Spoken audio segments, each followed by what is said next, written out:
Ambassador Kapur, let me draw you in here on, of course, the US's perspective on this conflict. Do you believe they see this conflict reaching a positive, favorable conclusion for them very, very soon? Or does it look like a distant possibility, which is why they perhaps want to step in directly to see that conclusion happening sooner rather than later? So far, Khamenei has refused to budge. He's refused to get into any sort of negotiations, claiming that they can't happen until Israel stops these assaults on their country.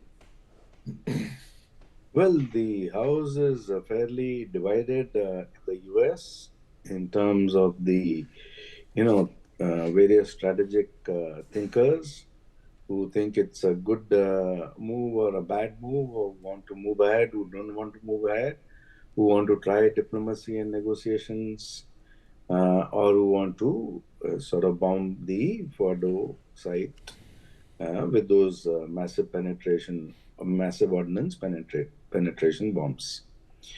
So it's not going to be an easy decision. You need leaders with a lot of vision and foresight. You need strategic thinkers who can think many steps ahead. In the past, we have seen that on many occasions, the intervention and the outcomes, in so many countries, like whether it was Iraq or whether it was Libya or Afghanistan, was not at all what was expected or thought out here in Washington, D.C. So it actually became quite negative to the US ultimately.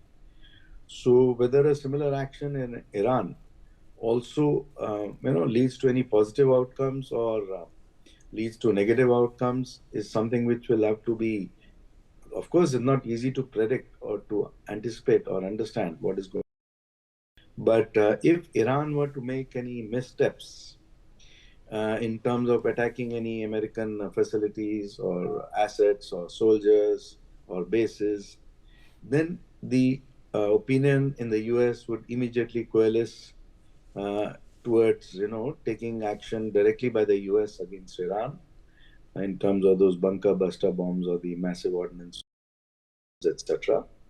But if that were not to happen, which Iran is showing a lot of restraint in terms of attacking any, and the Houthi rebels have also not launched any attacks on Americans of late.